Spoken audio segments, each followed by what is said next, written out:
Roll. Mhm. Hey, good afternoon. It is 3:06 p.m. on Thursday, August 28th, 2025. And this regular meeting of the Sandpoint Urban Forestry Commission is now called to order in council chambers at City Hall, 1123 West Lake Street, Sandpoint, Idaho. For the record, I am Vice Chair Chase Youngdahl presiding. Commissioners Preston Andrews and Jeff Gregory are present. Commissioners Paige Belfry and Chair Mose Dunkel are absent. In addition to the commissioners, city council staff liaison Kyle Schreiber and city staff liaison Eric Bush are present, along with deputy city clerk Haley Keys serving as our board clerk today. First, I need to announce that our agenda was amended this afternoon with the removal of the item for discussion that had originally been included on the agenda regarding the trees pamphlet and the addition of an action item under new business for the commission to consider selection of a species of tree for planting downtown. Additionally, new business has been moved and placed ahead of old business so that we can take up our new item first. Because this amendment was made and posted less than 48 hours prior to the meeting per Idaho code, the amended agenda cannot become effective until we vote to accept it. Eric, is there any additional explanation before we vote on approval of the amended agenda?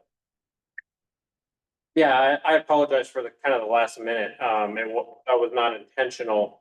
I've been working on our fiscal year ends September 30th, and we have some remaining funds in our streets urban forestry budget for the year.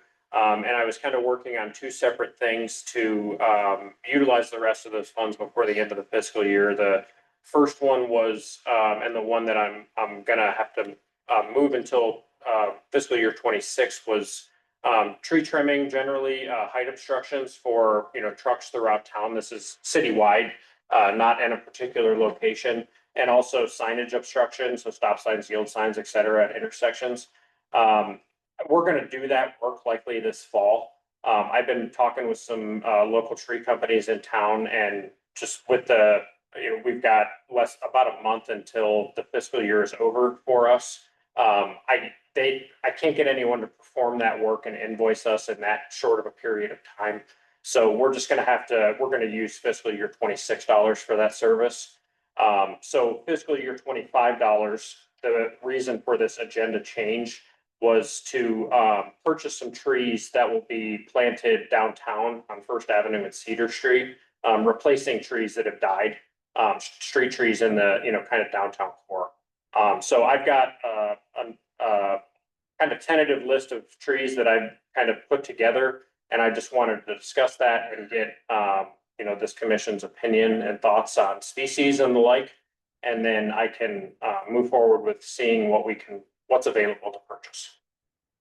Okay, thank you for the explanation. So with that, at this time, I will entertain a motion to accept the amendments and proceed with the amended agenda. Is there a motion? Yeah. Proceed with the amendment. Okay, moved by Preston. Is there a second? Second by Jeff. Any further discussion on that? Okay, all those in favor say aye. Aye. Aye. Opposed? Motion carries. With that out of the way, please note that the city does have a policy on public meeting decorum. The rules are posted just outside the chamber's entry doors. In summary, I would ask that everyone please be pleasant and respectful, not make derogatory statements about others, including city staff, not be disorderly and disruptive, no calling out, clapping, or holding up signs. Public comment time is for comments only, no questions or debate. Those attending remotely who wish to speak may raise a hand on Zoom at this time. When it's your turn to speak, please state your name and whether you reside in Sandpoint city limits. Each speaker will have up to 3 minutes. So with that, Madam Clerk, I see that there is a member of the public. We'll go ahead and do public comment before we take up the rest of the agenda, if that's. Yes, Mr. Vice Chair, we do have Rebecca Holland online who has raised her hand. Just give me one brief moment to pull my timer up.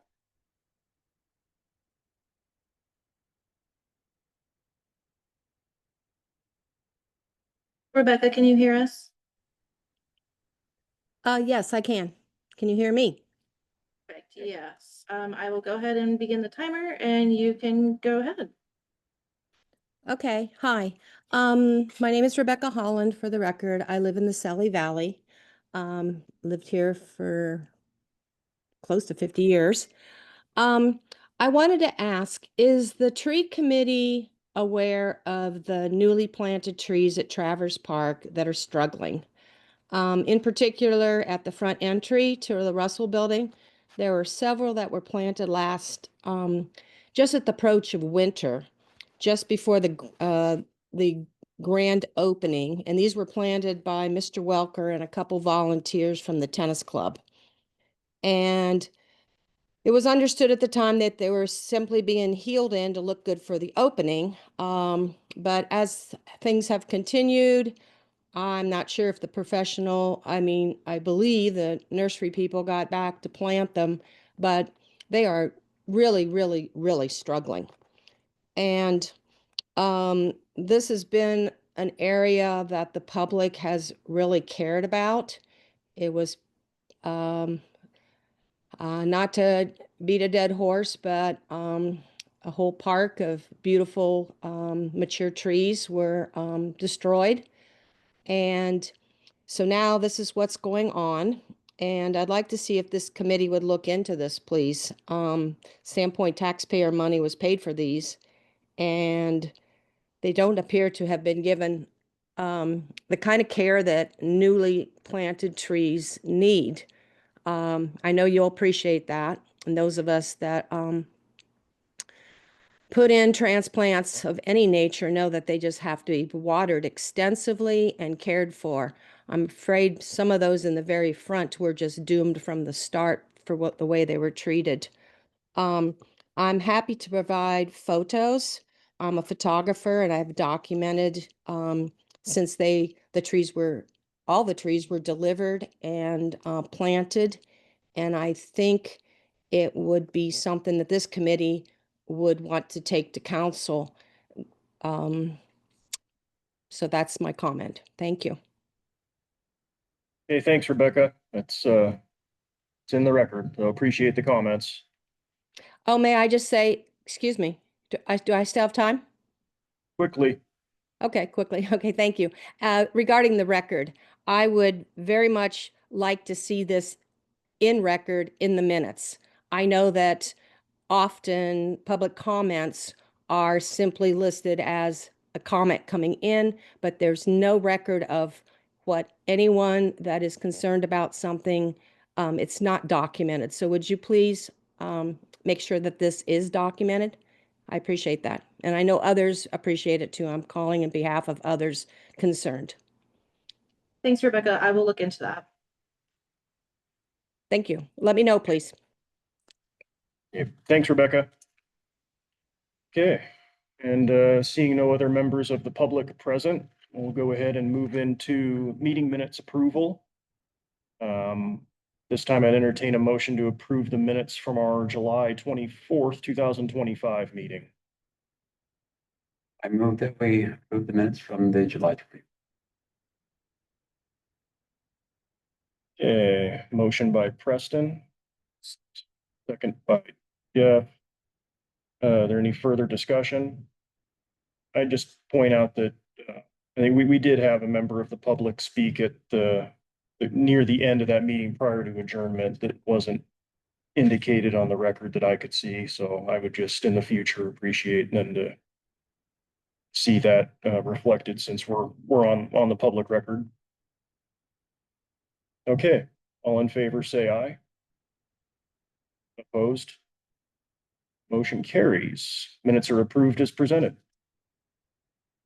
Okay, new business. New business on our amended agenda. We will consider selecting a tree species for downtown planting. I will now yield the floor to Eric. Thank you all. And like I said earlier, apologies for the last minute shift. The item that was removed was an item that we had talked about previously, and kind of with the getting close to wrapping up the heritage tree discussion, I wanted to bring that forth again, but that is not something that is urgent. So we decided it best to kind of replace that item for today. But like I mentioned when I was kind of explaining the change of the item here, we've got a number of trees in the downtown core, and what I'm referring to as the core in that context is First Avenue and Cedar Streets. Obviously, the downtown core is larger than that, but we've got a number of trees downtown. I did an inventory with our parks maintenance manager a couple weeks ago, and I think the tally was about 40 or 45 that were dead. But on First Avenue and Cedar, that number is 15 trees. And we're hoping to purchase and replace those trees this fall to, get our canopy growing and maturing downtown. So I put together, I guess it's 5 species of trees. And these are by no means the only ones we could plant. But as we've talked about in the past, we have a lack of diversity amongst our tree species. We're really heavy on maples. And what we also have downtown in this location is quite a number of honey locusts that are younger trees. But while I love honey locust as a street tree, I don't want to add more of those in this context right now. And so I selected kind of 5 species that are good street trees typically in many contexts and fit the conditions that we have in town, meaning, clay soils, and of course, street trees live a hard life. So these species I just put up on the screen for the commission's review.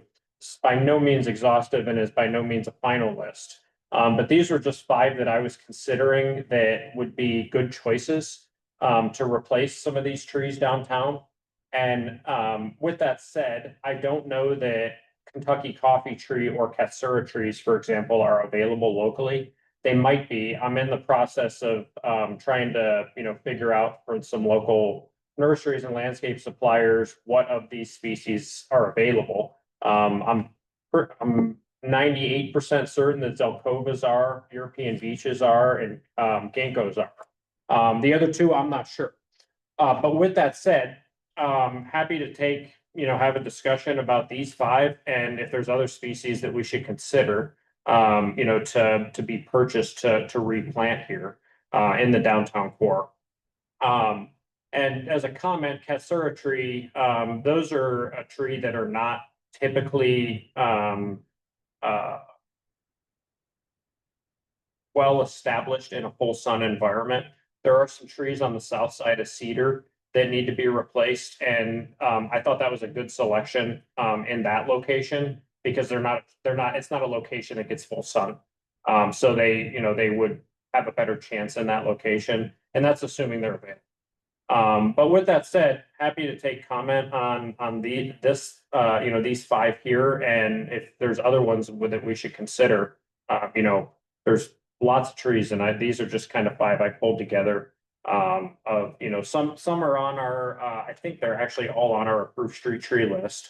But they're like we were talking about in the context of the arboriculture manual update. The approved list is, we can't really make it exhaustive. So we can consider those, and if there's other species, let's talk about it. I will say, and I think the commission agrees, we don't want to add any more maples.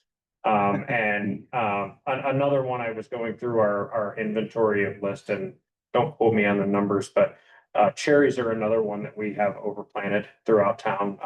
Prunus, I think it's somewhere in the 10 to 12% range. So, and we have a number on First Avenue at Cedar as well already. So I don't really want to add more of those. With that said, downtown particularly, we need to be cautious about the canopy spread of the species we select, because we don't want to have those growing into the adjacent buildings.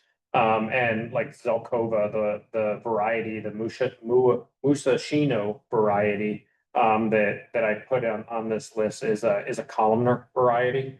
And the other ones, in my experience, European beech, I think could, have an argument for being a little bit too wide, but the Fastigiata variety is also more columnar variety. So I'll stop talking and we can discuss. So it sounds like with the cats, there could be some vulnerability there if the aspect provides for too much direct sunlight. Yeah, that's what I've seen. Through research from the sources I look at, and when I lived in, the eastern US, there was some of those that they struggled in full sun. If they had a, partially shaded environment, they could be okay. With that said, street trees are always in a hard, they live a hard life. So we want to select stuff that's gonna, have a chance to mature. Since it seems like a history of some mortality in that regard, then maybe that's a good idea to eliminate that one right off the bat. Yeah. Sure. Good to meet Be happy to. And like I said, that one may not be available locally anyways, so it may not be. I haven't seen those locally, but that doesn't mean you couldn't find them somewhere. And your suggestion on something more columnar or vase-like makes sense than to given proximity of the buildings right there. So ginkgos, obviously, we selected a ginkgo in the downtown lot, and they're a hardy tree, and they typically do well as a street tree in that type of environment. Kentucky coffee trees, I think there are some places locally where you can get them. Got to be cautious with those because they typically have seed pods. The espresso variety, from what I gathered when I was researching that, does not, and also typically the male sex does not. So we would want to verify that if that was something we selected. But those are a really awesome species. And a caveat, not a caveat, but another comment. I would like to probably have at least 3 different species that we select, 5 of each or something like that. And we could, of course, have, but I don't want to plant, 15 of one species. I think we should at least, disperse that out a little bit. And depending on the cost of these trees, if we've got 15, with the remaining budget we have, we should be able to, we should have additional funds beyond just the purchase of the trees. Our Parks Department and our Streets Department, with some of the equipment they have, would undergo the planting themselves, so the labor cost would not hit our budget. But I was considering if I could find some locally and get it here quick enough, an engineered soil mix to remove some of the existing and fill with some of that engineered soil to that's designed to be in a street tree environment to give them a better chance.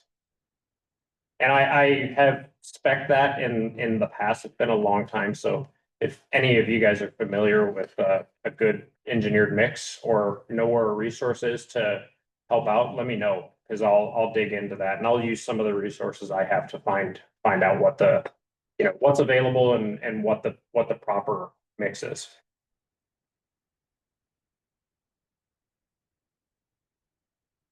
Can you give us a little bit of an idea of where these trees are in that corridor? Yeah, I can. Bear with me because the drawing I'm gonna pull up is what I was scribbling on when I was going around with Austin, our parks maintenance guy. So it is by no means a finished product, but give me just a sec to get that pulled up. It's just got my pen drawings on it and my poor handwriting, so. But it will show what I'm talking. Okay, so it might be a little bit hard to see, but to orient you a little bit, First Avenue and then Cedars up here. Because I was using a red pen, it's a little bit hard to see, but the X's are trees that are to be replaced. So kind of between Connie's and the Fat Pig, west of Third, got 2 on the south side, 1 on the north side. As we move east, there's another one on the south side. I think that's just a little bit west of Baxter's. Actually, this might be Baxter's. Yeah. A little bit east of the UPS store anyways. And then 1 on the south side and almost in front of Baxter's, 1 on the north side. two more on the north side, as we're getting close to Cedar Street Bridge and, get that shop there, the Native American, Bluebird Bakery, so it's. yeah, Blue Lizard. Thank you, Haley. So now we're moving down on First Avenue. This is Oak Street right here. We've got, two on the west side of First Avenue here. We've got one on the east side, pretty much in front of the Canada. Moving a little further south, one on either side of kind of right in front of Panhandle Cone and Coffee. There's a, ADA ramp right there, for parking coming in. I think it's immediately on either side of that ramp in those locations, and then one directly across the street. And I think that is it. There are other ones in, Second Avenue and on Church and Oak. But those are not ones that we're looking to replant. There's only so many our internal staff can plant in a season. So it's 16 trees total, 15 on First Avenue and Cedar. And the 16th is the, one on the southwest corner of the downtown parking lot, that island that didn't get a tree planted in it yet. That one will also be planted this fall. We've already decided on the species for that. Meeting. Yeah, we did. I think we did, yeah. That's right. Yeah. Thank you for reminding me. Occurs to me that a wider canopy tree would be appropriate for those two plantings on Cedar and Second. Whereas some of the other ones along First probably need to be more. Yeah, I'd agree. Particularly this one here that my cursor's circling, and this one here to the west. We've got lots of room there, so we could select something that's a wider canopy there than elsewhere. Yeah, especially by that parking lot over there. Yeah, I mean, it's possible that old gas station might get redeveloped at some. So being on the corner at least has 270 degrees that it can throw rather than just 180. Yeah, So we could find a home then plausibly for 5 at the European beach. A bit of a wider canopy. I think so. So then, yeah. Yeah. And even along the south side of Cedar is a little bit tighter, but there are some locations along First Avenue where we have a little bit of room. I'm thinking of this, this kind of corner in particular, near the Canada. There's a little bit more room there. And we don't want to go too wide as we're, in this stretch of First Avenue or a little bit south of there, because I'd hate to plant something that get, grown, ultimately is growing up against the building and then gets pruned. The damage it's its habit. What kind of, like in the areas where there is maybe some more room, like Well, on Cedar, I think we could go with whatever. Particularly this one, we have lots of room there, so I wouldn't really be concerned. We could have at maturity, 60-foot spread and it wouldn't be a problem. be very cool to stick some of the tricolor beaches in. Some of the European beach, I don't know, as they get the vibrant pink leaves. So, yeah. I've got a couple of those at my. And this location here, we probably can't go quite as wide, but we can put a wider.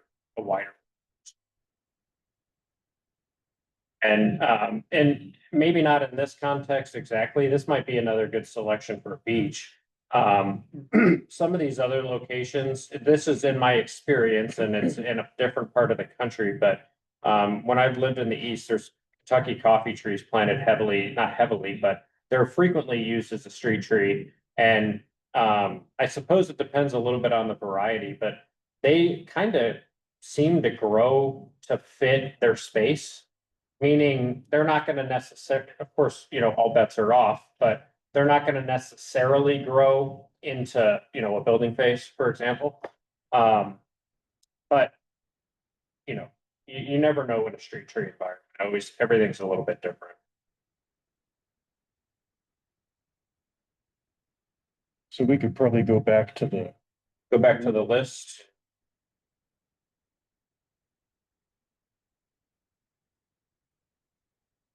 Seemed like the south side of Cedar would not be getting a whole lot of sunlight. You know, I walked past the north side of the Columbia Bank building, and those oak trees that have been planted along there don't get a ton of sunlight every day. So I don't know, you mentioned, was it the Katsura that doesn't like, but Yeah, they're not really typically tolerant of like full direct sun. okay. So it's and- summer, you're probably still getting pretty full direct sun. But I don't know that they really get direct sun. They would get indirect sun. But we've got along Cedar, you know, we've got the building faces Exactly. that are blocking as they grow, once their canopy grows above the height of the buildings, you know, the upper portion of it would get more sun, obviously. But I don't know that that location really ever gets direct sun. Buildings aren't quite as tall as the Columbia building, still. And Jeff, I added for consideration the tricolor in European beach. I like that selection too.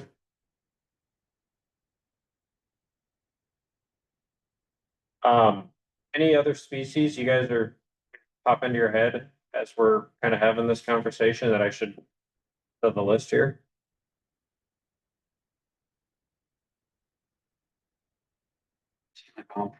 Pretty bomb-proof species to use. If you want just 3 and 5 of each, that's a good selection.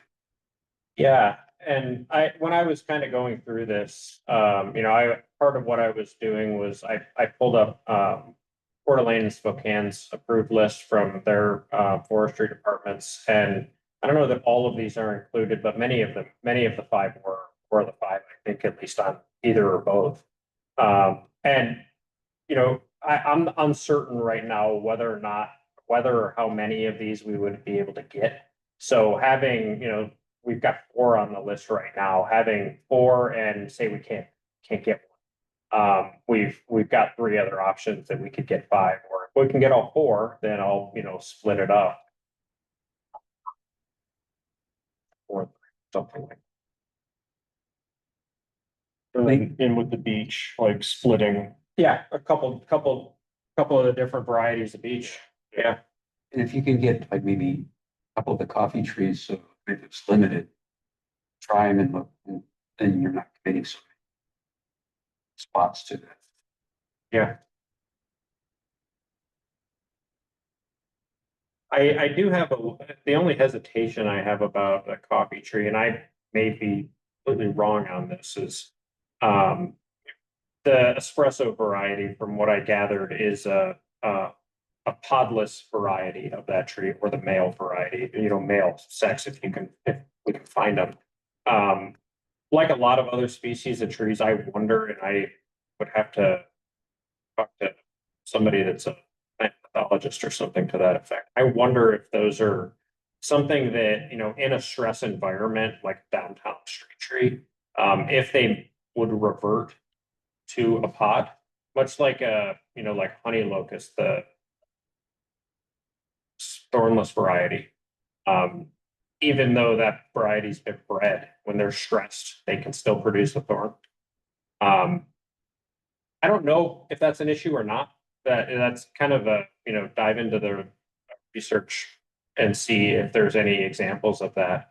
But what I would hate to happen is we have, you know, say 30 years from now or 40 years from now, these trees have taken off and grown, and you know, they're starting to get a little bit stressed or something like that, and they start generating seed pods. And then somebody, you know, they get removed because they're making a mess in the location. I have no idea whether or not that's really an issue, but that was something I was thinking of as we were kind of talking through this conversation. I mean, the seed pod's not gonna make a mess in the context of, say, a fruiting body. No, It's gonna splat. So I mean, as long as they only release limited time of the year, can't see it being that much bigger of a deal than just annual leaf release. I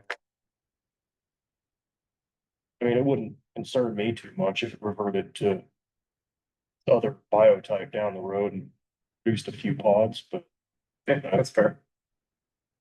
And hopefully if that were to happen, it's big and beautiful enough. We're just gonna deal with it. We're not taking this one down. But when I was going through this, I'm looking for, things that are pretty pest resistant or don't really have any known pest or problems.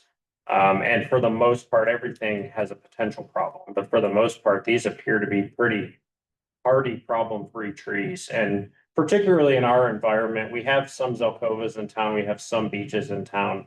I don't know if we have any coffee trees, and we've got like 3 ginkgos. So, even if there was an insect or something that came through, it's unlikely it would be a major issue. The only two that I don't see on the list that pop into my brain, just thinking about other spots downtown. Like a London plane tree, and that's got a pretty big canopy suit. Appropriate spots, but also like some sort of columnar oak. Think of a couple spots downtown that have pretty happy oak trees, so. So, just as a comment, and I like Yeah, the species, London plane trees, and feel free to correct me if I'm wrong. I've been around a lot of those, and they tend to drop branches as they mature. Okay, Not necessarily catastrophic break of a large branch, but they're just more of a messy tree sure. generally. And we do have, actually, whether they're London plane trees or sycamore, on the north side of the downtown parking lot, we've got 6 of those, and I can't remember off the top. But I mean, they're beautiful. They're a fantastic tree. Yeah. I've also just seen that experience, but they could absolutely be this. And oaks are always a great choice. We want to, only issue with oaks is finding ones that are acorns. Yeah. Definitely. Obviously, we don't want that. But I'm always a fan of oaks. What's our current canopy coverage for the species or It's- thereabouts? It's low. I don't know off the top of my head, but it's not in a percentage, level of percentage that I'd be concerned about a planting of it. As part of this exercise with these recommendations is diversifying Yeah. the species composition overall. Right? Yeah, Yeah. absolutely. Yeah, Well, should I add plane tree? And I'm thinking mostly as options, like say I can only find 2 of these, but we can, select a variety of oak and a London plane tree. Those are good option Bs kind of thing. Or I suppose I could see what's available, and we could get more variety and, break out the numbers a little bit. The location by the spittle parking lot would be you've got wide open space there. Yeah, that would be A large canopy. a good choice. It's a beautiful tree. Just alone is.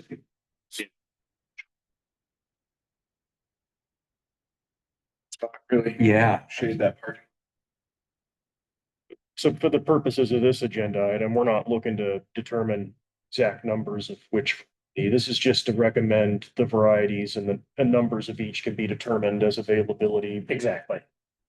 It's And just, I think I've described it already. My intention is to not plant 15 of one or whatever. So I want to get a variety of what we can do.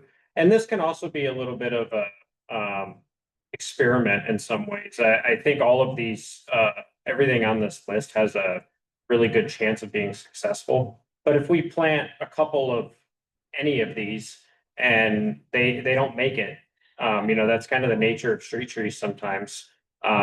We maybe check that one off our list and we try something else. So it is I don't intend it to be an experiment, but it is in some ways.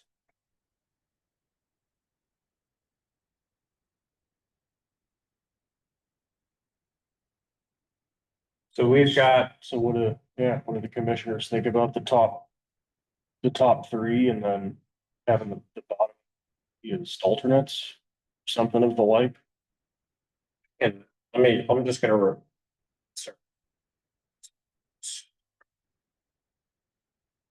Because my only concern about the coffee tree would be availability, that if we made that one of the top ones. It's not available. So should that be? I mean, you think the likelihood of availability is?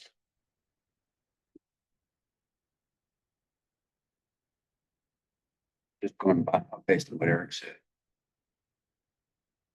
Whereas the most, I think all the others are. I think so, and if my recollection from when we were deciding on the tree that was planted for the Arbor Day celebration this year was the two we talked about were ginkgos and coffee trees in the location where we planted the ginkgo. And I couldn't find a coffee tree at that time. But I also had kind of limited time to do that digging to find one. Found that our one of our local suppliers had a ginkgo, so we just kind of went with the ginkgo because it was here. It may be if I spread that canopy a little bit down to, you know, some locations in Coeur d'Alene or Spokane Valley, maybe they may have coffee trees. But that's a good point. If it, you know, is a higher priority one and it's not a We got a good roster to pull from here, so.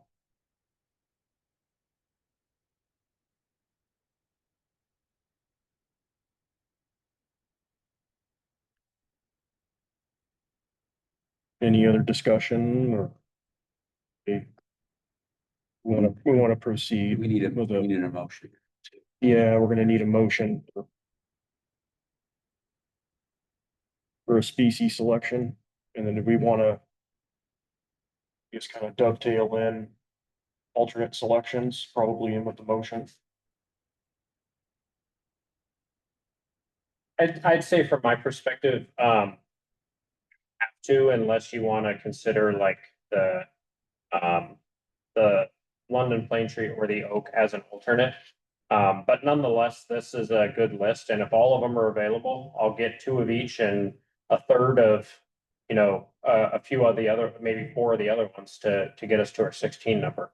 So I'm open for whatever. I'm pretty happy with this list. I like the additions that were made too. I kind of think that the easiest thing would be to leave it to staff to decide from these 5, 6, what combination based on their.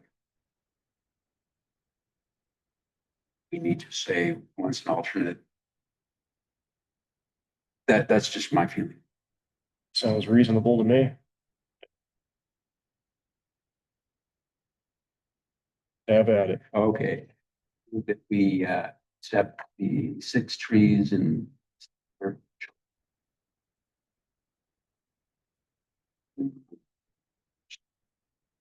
cedar and choose the combination. Be planted. Okay, there's, okay, motion by Preston, second by Jeff. Any further discussion on that? All those in favor say aye. Opposed? Motion carries. Thank you for that. That was awesome. Thank you guys. Yep, so we will move to old business. We'll continue our discussion regarding the definition of historical trees in Sandpoint. It's marked as a action item, but we'll just turn it over to staff for presenting the item. Yeah, so let me get my next document up. So last month, we kind of decided on definitions of heritage trees. And that was an action item that was voted on. The only of our list of 5 or 6, bear with me for 1 second.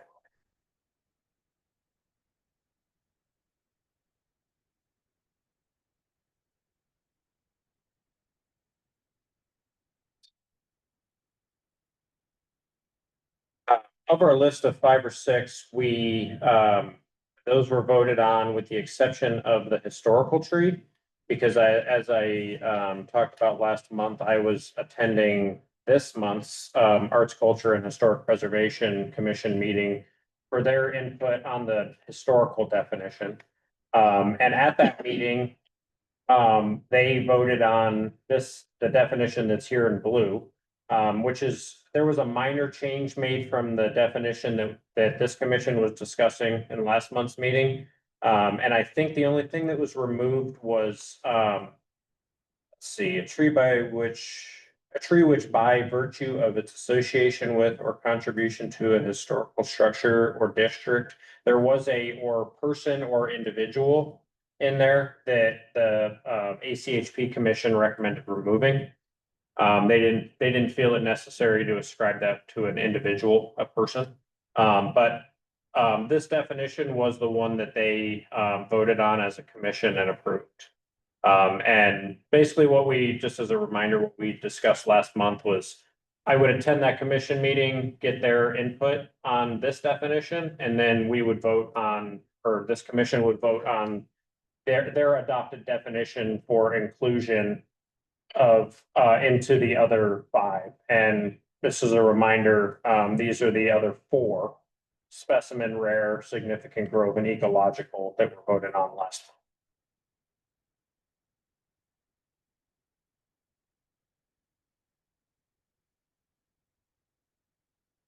Say it's up to the commissioners attending today, but I mean, I'd be inclined to wait and take action when we have full action to gather maximum inputs, because this is, it's pretty important that we've had it as a standing agenda item.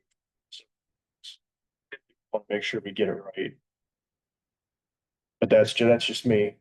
We do have a quorum, so it's.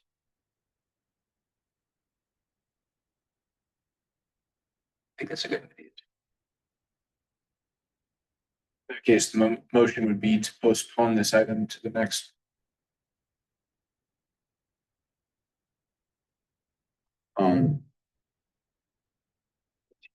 Definition of historical trees and sand.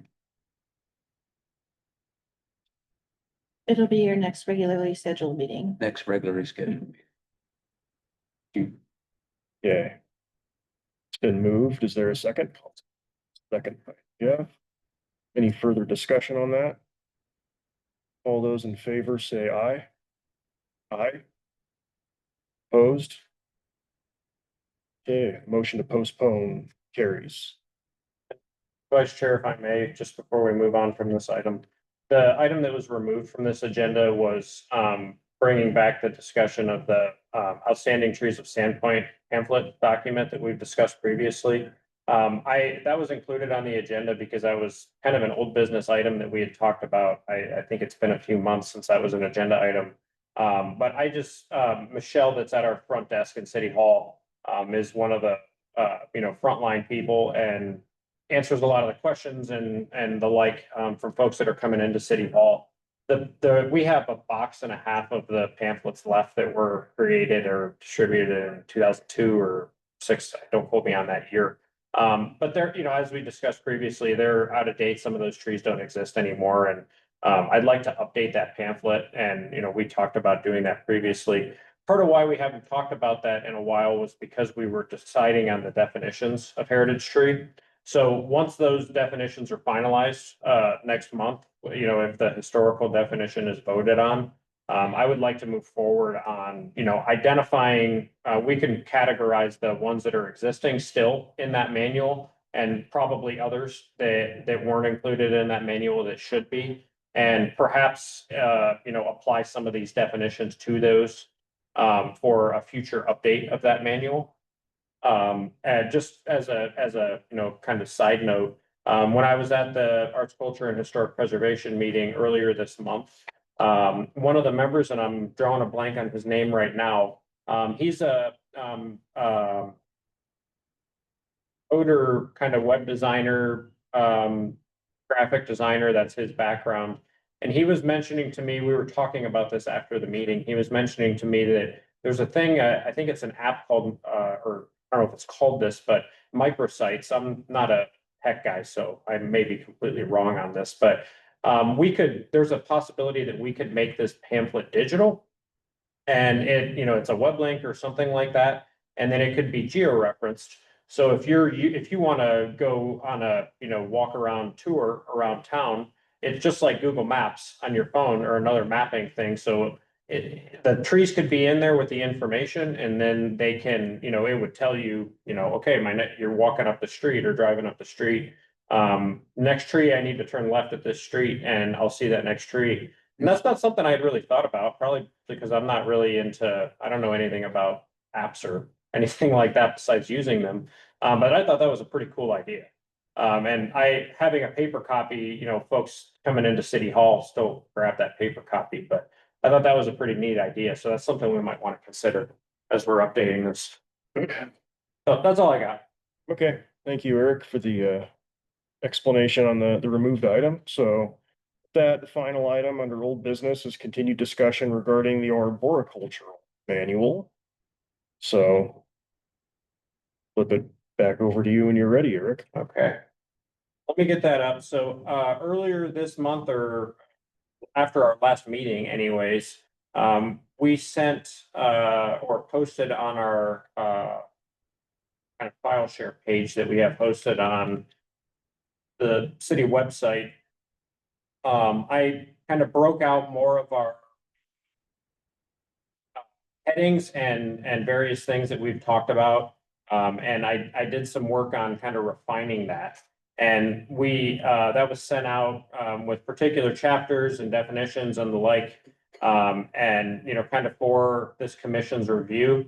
And I haven't had time to do any additional work on the manual since that was sent out. But I did get an email from Commissioner Andrews this morning about adding a tree to the approved list, which I think is a good one to discuss. But I just wanted to, take comment, discussion, et cetera, on, if anyone had a chance to review that information that was posted. And, we need to add this, we need to remove this, that sort of thing. So I've got the draft document up with the kind of chapter headings. And basically I think the chapters were pretty tight based on what we've talked about in the last number of meetings, but at this point, they just, we need to fill them in and figure out, when and where we're referencing documents, what documents we're referencing. That was some of the information that was sent out as far as like the ISA trees are good, pamphlets in some context. Other ones are, there's various other sources we could reference that may be better in that context. So, with that said, comments, thoughts? I'm just kind of scrolling through this to think there was a couple in here that I had referenced, but oh yeah, so here's the kind of list of some of the reference, and I can't recall if we discussed last month or not about these. One of the other sources that I had been using a lot was the U.S. Forest Service Tree Owners Manual, and it's a companion, to a lot of the ISA single page or double page documents.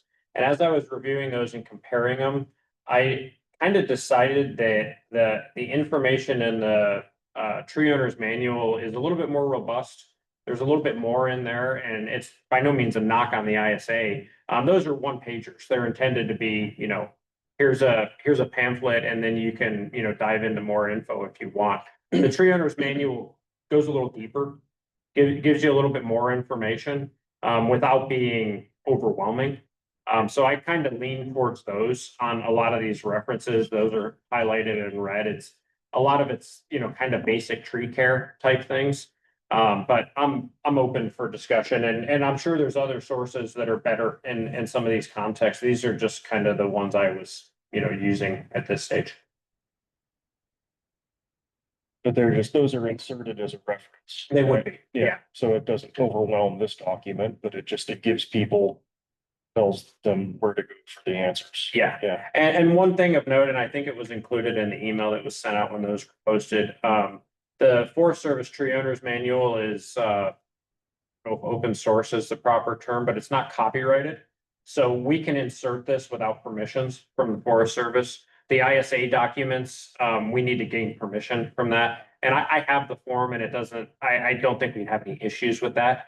I don't think they preclude us from using their documentation. That's of course why they publish it. But just just kind of another step to do as well. I don't know if that has any bearing on which one we use, but that was just something I learned when I was, I reached out to them and said, the ISA and said, hey, I'd like to use some of these. And they said, okay, here's, the process. Is that a process you could carry out administratively, or would you have to bring it before mayor and council? I think I could carry it out administratively. It's a basic, fill out this form, tell us which of these documents do you want to use and for what purpose. And then they review it with whatever their process is and would, say yes or no. Easy. Yeah, and not that difficult. I don't know what their review timeline is, but I would doubt if it would be, super.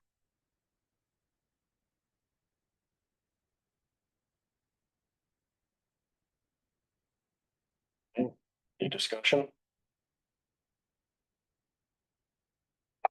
I'm not really familiar with it. Need to look at that Forest Service, heaven. Is that on the repository? I think it is. It was, looking and I don't see it, but maybe I missed. There's Is a pruning topping. Thing. See the whole doc.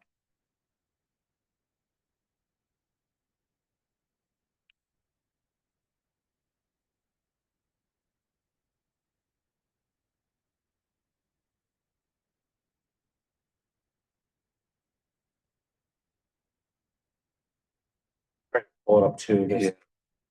We may have not included that one on there. If it's not, we'll get it up. See a few things like, I think staking US. Yeah, there's a few here. I don't see it on there either. Yeah. We'll get it loaded on there so you can review it. I Oh, I find it to be a pretty useful. Yeah. And then, Preston, you emailed me this morning. I think it was, yeah, I think it was. that you had added, wanted to consider adding Oregon white oak to the Yeah. list of approved trees. Yeah, Gary Anna. Yeah, I think that's a great idea. It's a zone 5-6 tree. It's, one of our closest native oaks. Maybe parts of Idaho, I don't know. Jeff. Okay, but it seems like we've got northern. Could go with the Oregon tree. Classic tree of the planet. Actually, we do have Quercus alba white oak generally, Oh, but we don't have northern white. Oh, yeah. So let me add that.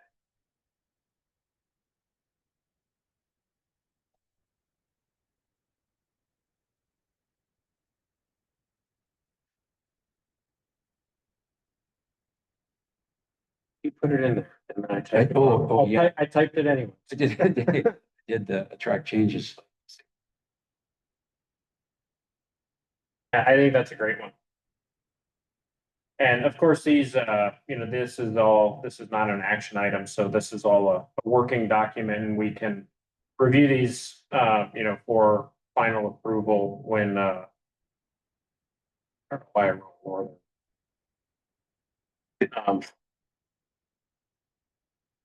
Yeah, so this is the working document, but, that stuff's great when there's species that, should be considered. Did you write red oak? White oak. Oh, you got white. Yeah. No, it's. Oh, and white oak. Oregon red oak. Oh, it's a white oak. That's a white oak? Yeah. What am I doing? Gary Anna. Yeah, now I'm typing in the wrong. Typing in the wrong. Here. Okay, there we go. Oh, the species name is. Oh, it's double R. Tyana. GAR. Yeah, it's there. Okay. I know that stuff's hard to see on there. It's small. So with that said, yeah, we can keep adding trees to this list. And well, one of the items we were discussing last month is prohibited trees. And or it's been an ongoing discussion. But the red stuff in red here on the prohibited list is ones that we were talking about that probably should or potentially should be included as prohibited. The Acer was I think the commission determined was a kind of a temporary prohibition. And maybe once this, as we're getting closer to finalizing this list, we decide upon a time for that, 10 years or something similar to that. And that was the discussion last month, was excluding dwarf and Japanese maples and, that type of variety. And then down below, Calorianus, or Pyrus Calorianus, and all of their varieties. So Cleveland Select, Autumn Blaze. And then ash, of course, with the emerald ash.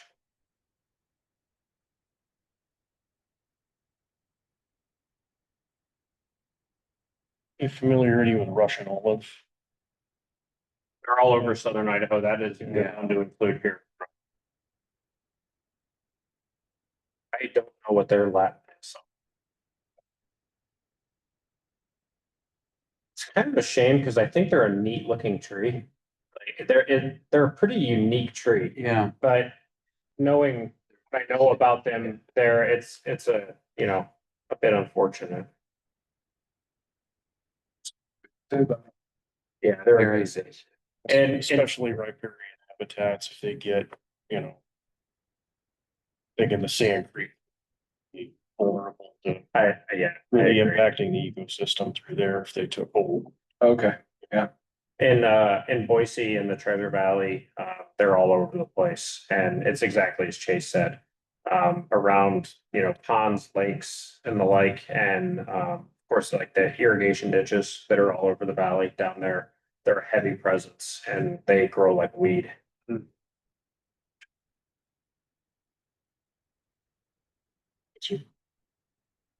you pull it up? you're not gonna say it? I can't.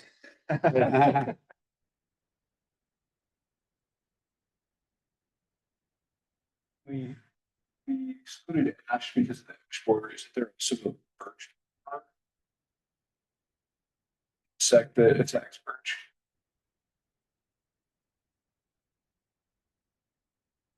That's definitely not a statement, that's a question. There is something with birches. Okay. I don't know enough about it to know if it is the whole betula species or not. Okay, But I know for at least a few years the like the Forest Service was like firewood permits. I use those to get wood to heat my house in the winter. There was for 3 to 5 years or something like that, they were encouraging any ash anywhere, live or birch, excuse me, anywhere, alive or dead, doesn't matter, remove it. And that's the native paper birch. I think that has since been kind of controlled. okay, I don't know if it was because of removal of the trees or I'm not too informed about that. okay. But it's worth looking into. I don't know that we need to necessarily add that species to this, but maybe we do. It's worth looking into to see if that's a problem. Yeah, and maybe if it isn't a problem that's so widely known. It's not. And generally, maybe this is worth considering generally. I don't think birches are a good right-of-way tree. Anyways, yeah, they're short-lived. They're fast-growing and short-lived, and they make a mess. They drop a lot of branches and the like. So just from that alone, I love birch trees, but I don't know that they're really suitable on the right-of-way in most contexts. I would agree.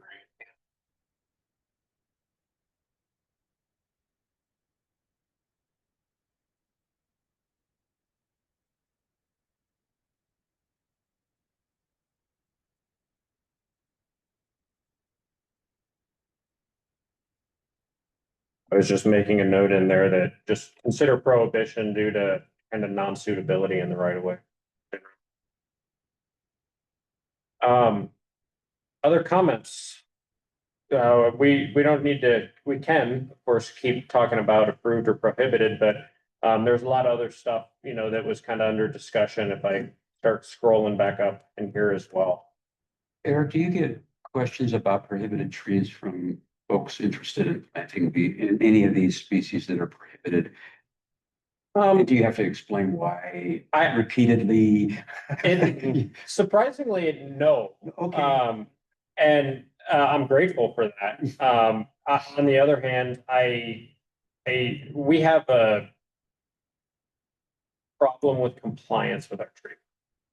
I notice it all throughout town. Trees were planted or removed, and it's something that I never saw a permit for. And in some context, I'm happy because it was a tree that was dead that needed to be removed. That doesn't mean they shouldn't have applied for and received a permit. But you know, there was on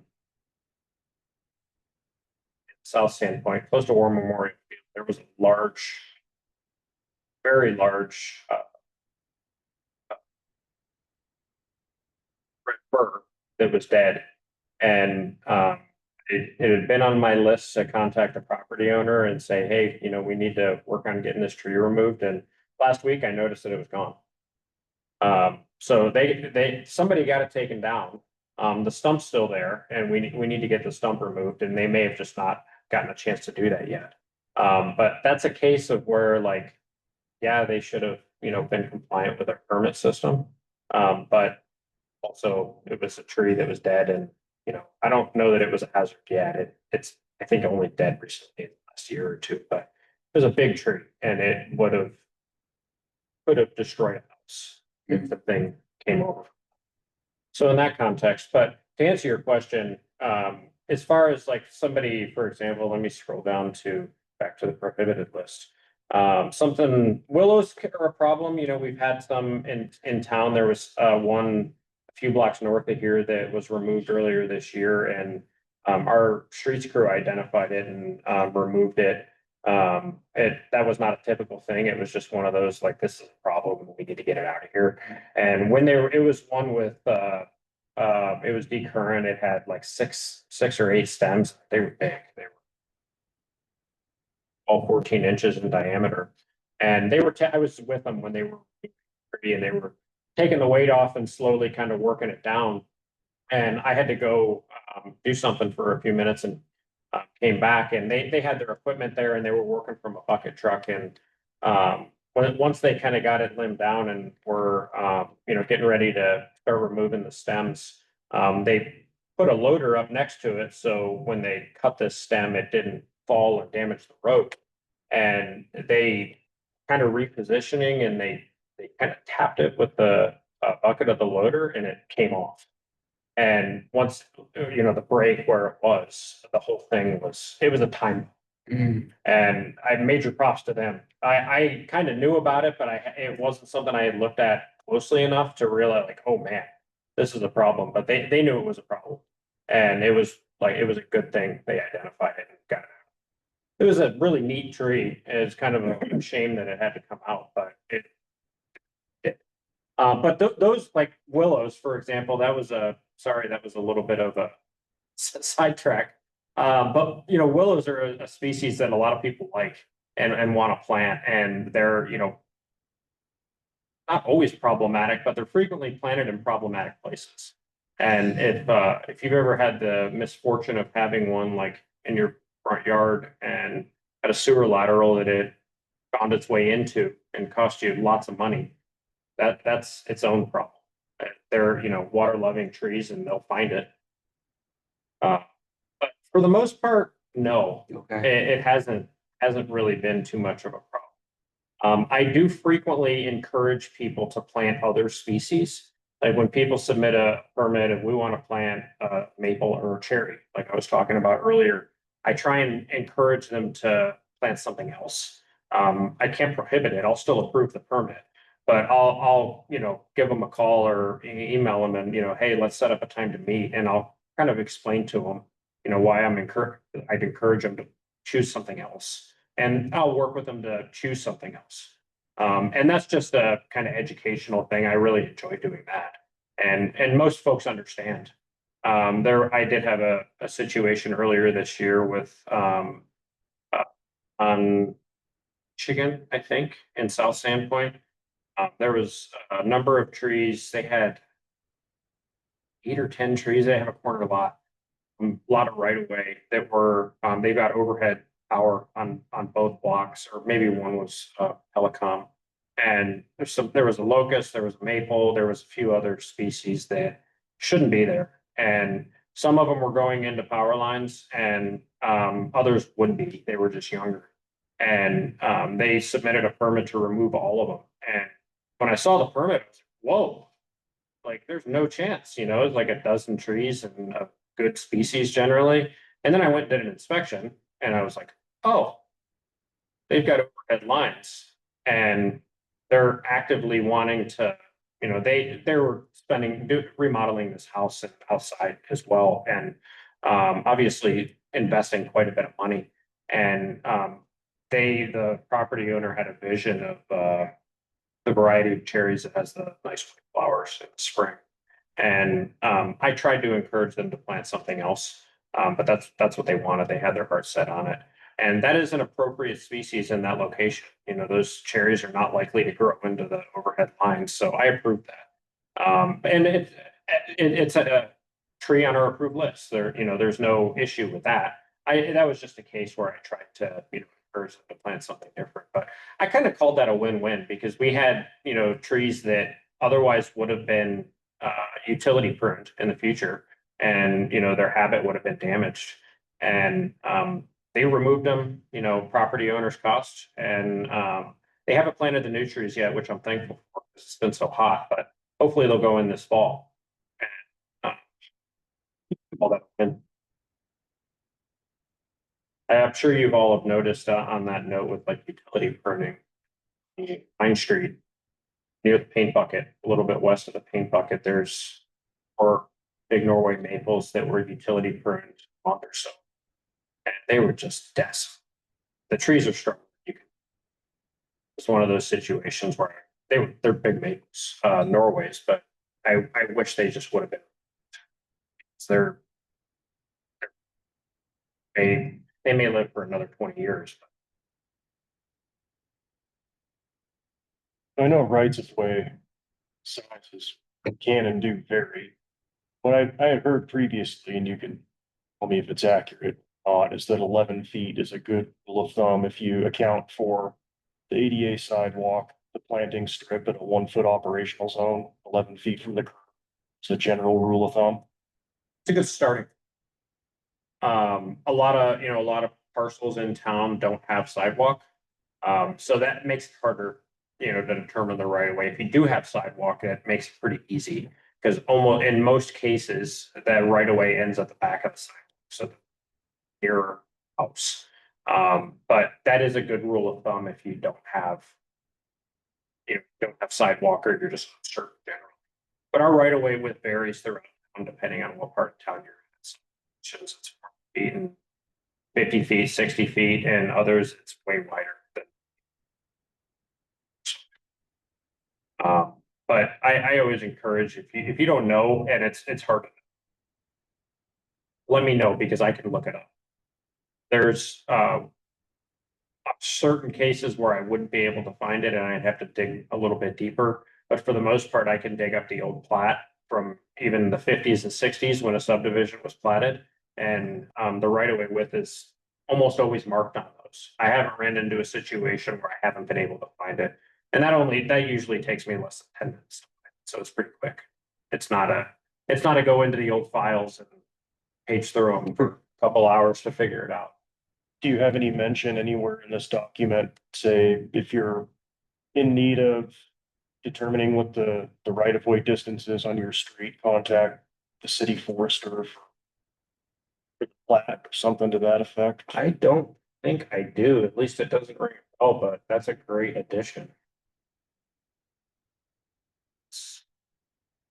Because I mean, I've had friends over the years ask come to me with questions of that nature. Tell them, I think I know, but I don't know for sure. So that might be a good resource to at least say, okay, this is the document that'll direct you on that accurately. And actually I do, it highlighted in here, I know it's a little hard to read on this. This is chapter 1, property owners, maintenance and clarification of responsibility. So I'll just read this paragraph. Property owners are responsible for the maintenance of right-of-way trees. Generally, the public right-of-way is the area between the sidewalk and the curb. There's a figure that'll be cited in there. If your property does not have sidewalk or you're unsure where the right-of-way ends, contact the city forester for clarification. Yeah, that answers that. It's that's a constant thing, you know, and it's not a problem, it's just the way cities are laid out. And I find myself all the time pulling up Onyx on my phone when I'm standing looking, is this a right-of-way tree or is it not? And that's only a base, it doesn't tell me for sure, but it gives me a little bit of an idea. And then I, you know, when I get back here and I've got at my computer, I can look it up and determine it with pretty quickly. I wish there was a more one size fits all approach or some easy way to define it.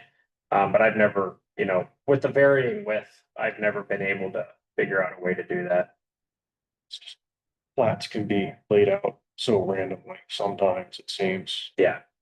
And, you know, and not that we are, well, in some parts of town, we are building, you know, developers are building new subdivisions like it. Leave those right of ways are consistent, the width is consistent there, but that's based on our modern.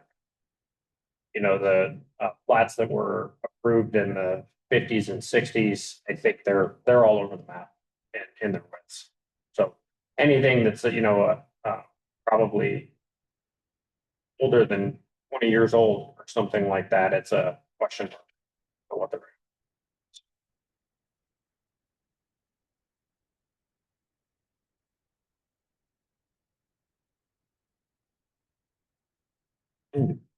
Have any other discussion on this item for today? Commissioners? Is that, Eric, is that about all you wanted to go through? That's what I wanted to go through. If you, I guess the only reason I brought that question about the prohibited trees is, getting questions is the maples, I'm sure. Wonder about what, including maples. Wonder if there's any, would it be of any value to provide a justification I think we can and should. so that you don't Yeah. have to answer? Yeah. That's what I was getting at. In the, it, somewhere in this document, maybe just in the prohibited, you know, there's a little appendix to that section. You know, if we say whatever that time period is, if there's a time period assigned to that, even something like 10 years might be appropriate. I can use the information that's in our tree inventory that tells us it's somewhere between 20 and 30%. I think it's like 23%. You know, 23% of our Sandpoint's tree canopy is, you know, comprised of maples. And if that occurs, and, you know, cite some examples like Dutch elm disease and emerald ash borer in other parts of the country, here's what our canopy could look like. And that could be a pamphlet that we generate, and that's a good idea. That would help. There's going to be, you know, people love maples. I love maples too.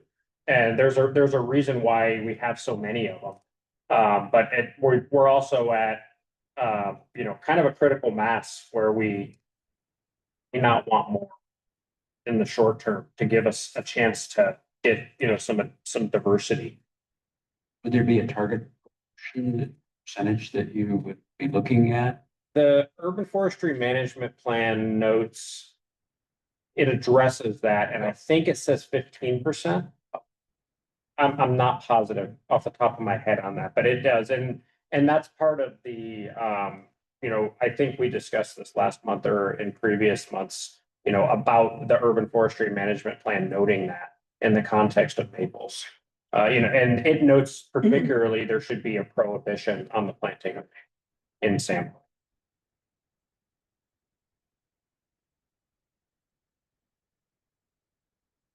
good. I'm having an explanation. Just due to they are popular. Here's why. It's fall color. Yeah. It's fall color of maples is fantastic. If you've ever spent a fall in the Northeast or something and seen the maples, holy cow. It's unreal.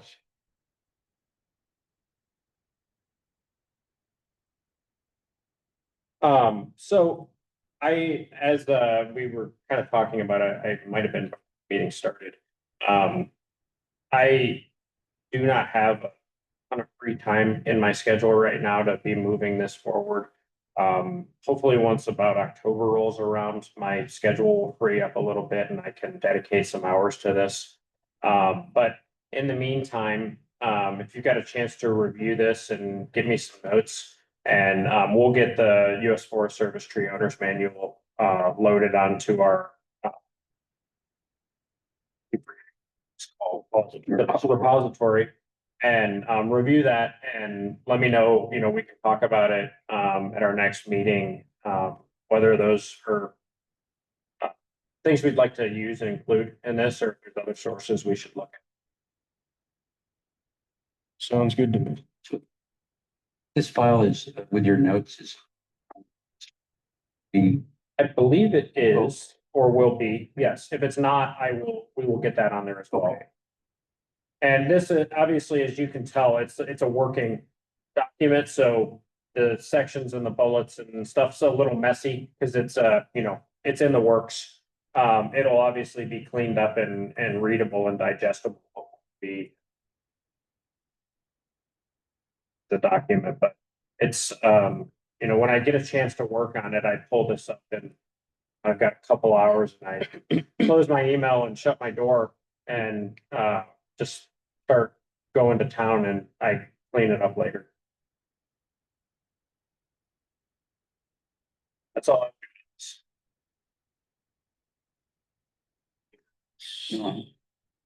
Okay. Thank you for that. We'll go ahead and put that agenda item to bed. Are there any general announcements or comments from commissioners or staff? I had a couple things. Commissioner Belfry was obviously absent today. She did send an email a little before the meeting.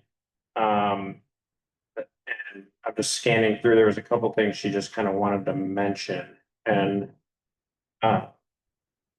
she had some comment on the selection of downtown tree species, and it more or less was kind of what our discussion entailed today.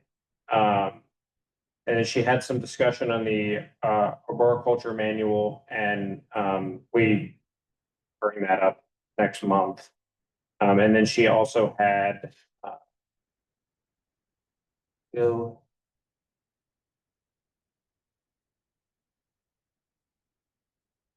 Got it open. Go ahead, Kyle. Thank you. Yeah, she had 3 points. Go in reverse order. Number 3 was the testing of the dead elm on Boyer for Dutch elm disease. Does anyone know how that turned out? Testing has not been completed. I reached out to last month after she suggested that. I reached out to Idaho Department of Lands to see if they had resources available. And they don't as an agency. I thought they might have not necessarily a lab, but sample kits or something to that effect, and they do not. The USDA might, as you know, the USDA has some other things going on right now. And I haven't had a chance to reach out to them. That tree's still there, at least it was a couple weeks ago. So yeah, yes. hopefully we can get something like that tested. But it just haven't had a chance to get too far on. Would that be APHIS under the USDA? What branch of the USDA? Oh, yeah. One of the folks I work with at IDL, let's see, Plant Diagnostics.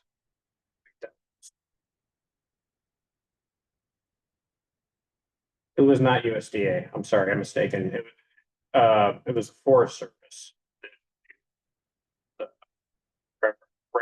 Told to reach out to, and then, U of I's Plant Diagnostic Services was another resource.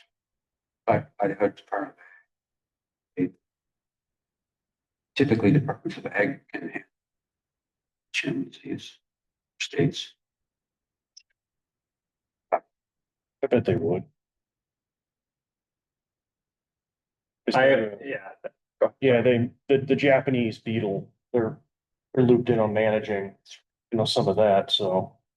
Yeah. You could at least check with the plants division of the Idaho State Department of Agriculture.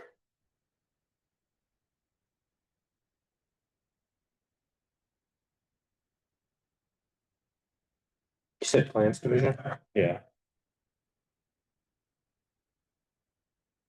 Yeah, it's been on my list, to look into that a little bit more. I just haven't had time. Dude, Yeah, there's another one right next to it. There is. It looks okay. It looks healthy. Yeah. Yeah, I went over and looked at it a few weeks ago because I was, not that you can tell by a visual inspection, but I was just kind of looking to see if there was any signs of anything. You can see flagging off. Yeah, Yeah. yeah. Fingers crossed the other one there. Early flagging. Then another one of her points, is something that I happen to know about as well because it's in my neighborhood. Happened to walk by as she was working on this tree, but she says, received a call from a concerned citizen about a conflict with a new build. There are 3 mature ponderosas where the sidewalk should go. One cannot receive a certificate of occupancy until they either build a sidewalk or pay the city 8,000 to not build a sidewalk, the in lieu fee.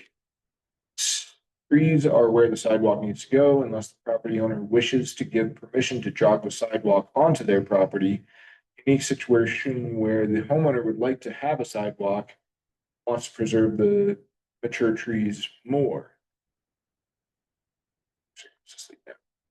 Forcing them to pay the money certainly doesn't encourage them to keep nice trees around, which is what we're trying to do as a committee, preserve the great trees that make our urban forest. Perhaps in this unique situation, the homeowner could either jog the sidewalk onto their property or pay half or so of the typical fee, and that money could go directly to planting new trees for Sandpoint rather than where it typically goes. So that last sentence, I would say that's probably out of the question that it would go to planting trees rather than sidewalks somewhere else in our system. I think we have pretty well articulated rules as to where those sidewalk and lieu fees go. But these trees are massive and, well established. 2 out of the 3 look pretty healthy to me. I'm not, an expert at all. But I mean, you guys can picture a full-size ponderosa that takes up the entire right of way and then some.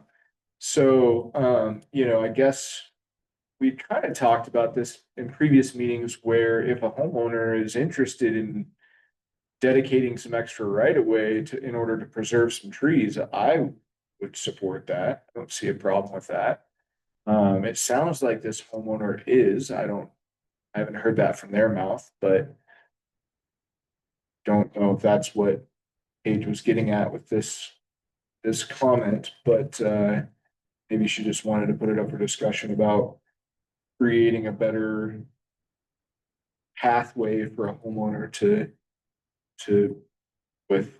Yeah, there's enough there to unpack. We could probably have a standalone agenda item at a future meeting just on that, because I mean, we're talking sidewalk code and Yeah, other, things that kind of muddy the waters a bit, but. okay, yeah, should we just put that on the agenda for next meeting then? We can, Okay. and just, is this on Forest and Church? Lawrence and Church, yeah. Lawrence and Church. I know which location you're talking about, and those ponderosas are pretty spectacular. Yeah, At some of this, and this is not an opinion one way or another, this is obviously city code, as you mentioned, Kyle.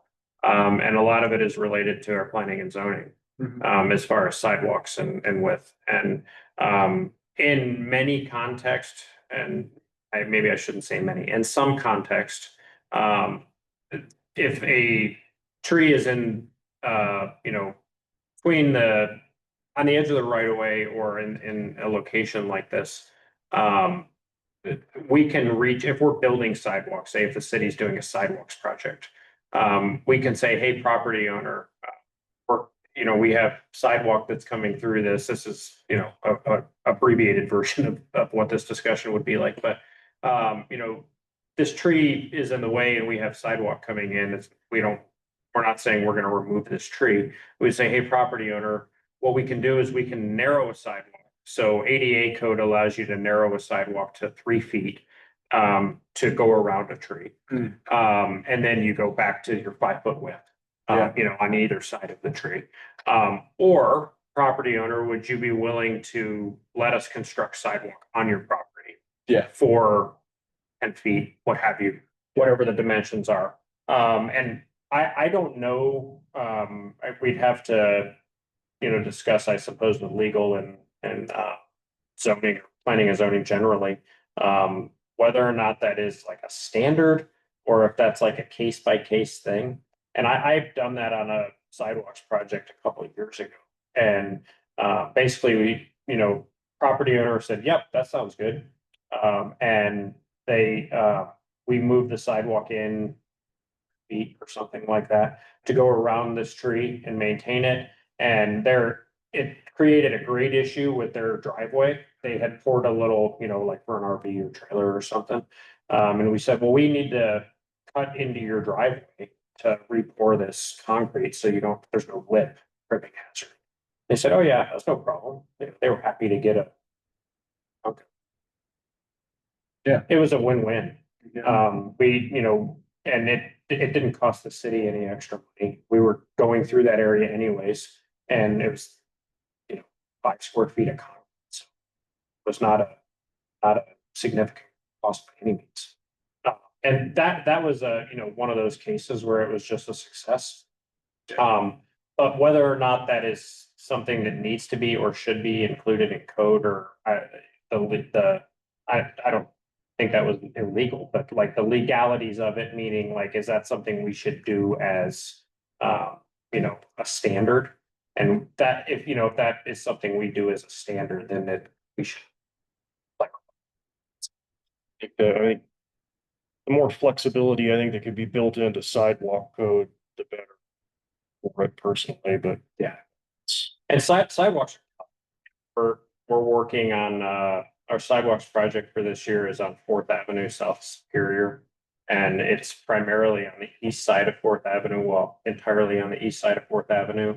And we're attempting to make a connection to the 3rd Avenue Pier via Pacific. And there's some challenges there with some trees throughout that project area.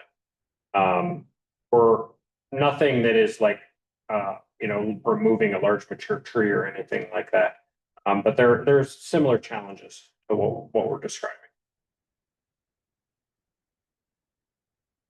So we'll have a different, on the next meeting's agenda. And then the first actually is the same comment that was brought up by the member of public. It says, it would be great to have an update on the trees that were improperly planted at Traverse Park. We were briefed that the contract will remain open. I'd like to know what the plan is for removing and replacing those trees at this point. He mentions them being girdled by their tie downs, need to be replaced before the contract is closed. Is that contract closed? It's not yet. Okay. I think so. When I was reading this earlier, she sent it like 15 minutes before the meeting. When I read it, it's good to hear that it is. I don't think it is. That's not my project, so. Yeah. don't contract closeouts have to come before the council then as an action item? Just the approval of the contract.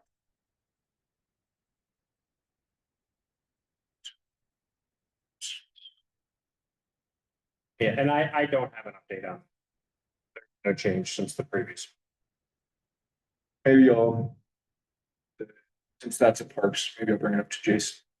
The council meeting next week. Okay.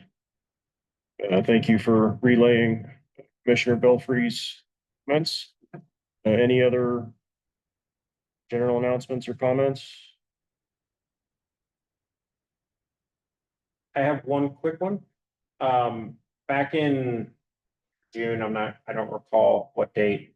Drawing a blank on his name. The gentleman that was here as a member of the public from the Idaho Conservation League, Brad Smith, just came back in, was talking about requesting, we do some work on planting trees on the Highway 2 corridor between Division and Boyer. I met with Brad about a month later. We met at City Hall and then we walked over and looked at the whole corridor. This is kind of the north/west side of Highway 2, adjacent to the trail there. And we looked at it and I support it and Mayor Grimm supports it. So I reached out to ITD, Idaho Transportation Department, about that because it's their right of way. And ITD has, I think prohibition is the right word, but they don't want trees in the right of way. It's their standard. And, there was work on 95 all summer on removing trees on the edge of the right of way. But there's a little bit of a caveat. They call it something to the effect of an impact zone, and I don't think that's the right terminology, but so there's the road width, and then there's a, area outside of the road width that is like the high priority zone. ITD's right of way is wider than that. So they said, typically, here's our policy, no trees within the right. But this is not within the impact zone or priority zone. And it may be approved to plant trees there. So I have a link to a kind of application or say, hey, we want to plant trees here, number, location. And when I just emailed one of the folks that I work with generally in city stuff about ITD, and he got me to the right person. So I'm going to fill that out and get it over to them. And I think they have, I don't know if it's a board or a council or a handful of their staff that kind of reviews these. So there's a chance. And it'd be pretty cool if we could make that happen. I'm gonna work on that. It's on my ever-growing list of things. But it was a positive getting that back. I was hoping it was just gonna be like a straight yes, but I'll happily fill out an application. Yeah. And we'll see. And as we've mentioned previously, it's been a while. The city is in receipt of IRA funds or for tree plantings, and part of it is for update of our tree inventory. So it's plantings, maintenance and removals, and then tree inventory update. My hope would be that if this is approved, some of those planting funds can be used to plant trees in this location. Be pretty cool. Stay tuned. Personally, I'd hesitate. I mean, just the fact that sooner or later, that's gonna be probably a 3-lane highway at minimum. I'd hate to sink too much money into something like that just to have it destroyed 20 years down the road. It's a or less. Yeah, it's a caution of mine too.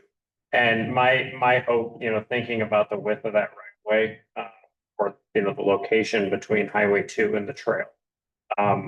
If we're approved to do this, I would try and get those trees as close to the trail as possible within reason. To minimize the chances of that, but you're absolutely right. ITD is gonna be doing a project there at some point. And, who knows what that might be, as far as road width and lanes and all of that stuff ultimately. But yeah. So it would have to be the bare minimum to get buy-in from me at this point. Sure. That's just me. My quick thought on that, I was just driving back from Coeur d'Alene the other day and I noticed that both 95 has quite a bit of bike lane, not all the way to Sandpoint, but the super one there, Apple. And then I noticed their update on, is that Highway 41 that goes In all Bland. around from? Yeah, They also put in bike trail along that, and they recently redid it. So that to me indicates that perhaps if they were to expand through Sandpoint, that they might do their best to keep that trail. since they're obviously putting in new trails as they do highway expansions. And I noticed as I was driving from Coeur d'Alene the other day that they did have trees planted between the roadway and the bike trail along Highway 95. So I totally understand your concern, and I don't want to see a lot of money put towards trees that are just going to get cut down, because they did recently take down a big ponderosa that was in that right of way a couple years ago. But I think if we're clever about it, we might be able to get some trees that shade that path in a way that ITD was gonna maybe do anyway as part of a. Seems like that's their newest standard. Okay, yeah, good to know. And where we get into a lot of hypotheticals, I mean, there's not even anything conceptual on an improvement at this time, to my knowledge. So, I mean, that'd be assuming that they opt for 3 lanes. But yeah, they probably would try to leave the multi-use path undisturbed. Yep. And I don't know how much space there is on the other side to. There's not Not a lot. I think the back of that path, there might be a little bit of distance between, the prior and ITDs right away. If anything, it's 5 feet or less. It's not really wide enough to get. You read it like as a barrier.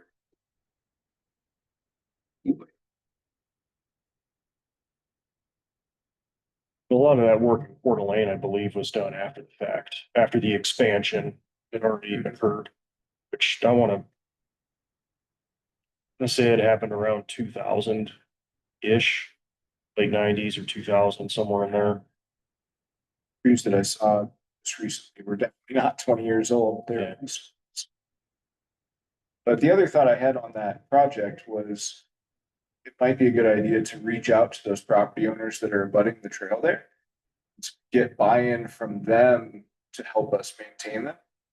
I was thinking the same thing. Yeah, And one of the concerns with planting trees there is we don't have irrigation. right, in that exactly. corridor. We could, of course, install it if ITD would say yes to that, but that would cost a lot of money. Yeah. But Brad Smith indicated that he may be able to mobilize volunteers if we, if we installed water bags at each of those trees. He seemed to think that, I guess he has a pretty good volunteer, group that he works with on various stuff with the Conservation League. And he indicated that they might be willing to, be a group that would go out in the summer months and fill those water bags. Yeah. A couple times a week or something, which would be pretty cool. That'd be a good way to get around having to install irrigation. Yeah. Like some kind of adopt a stretch. Something like that. Yeah. And for example, Connexie Land Trust has their office right along that path. I'm sure they would be interested in adopting a stretch. I'm sure Regan would say. Yeah. Just kidding. No, I know they absolutely would. And the vet clinic has put a lot of effort into their landscaping there. They might be interested in also adopting a tree in their Yeah. area. So I think there's a possibility there. And if we kind of pay attention to where spigots are on buildings, say plant it where a hose could reach. Reach and across. Yeah. you can allow them to pick the species, right? I was thinking of that too, and it could be a little bit of both. If Brad was able to mobilize some volunteers, and then we could get some of the businesses associated there to adopt some of the trees. Yeah. Then the volunteers I don't know how they would get that much water moved around. Right. I guess a tank and a side by side or something like that. But if the businesses were willing to do some, and that took 20% of the trees or half the trees or something like that, then the volunteers had the other half, and we'd be in pretty good shape. Yeah. I think it. So stay tuned. I'm gonna get that application in when I have some time, and we'll see what ITD says. Then we'll go from there. Okay.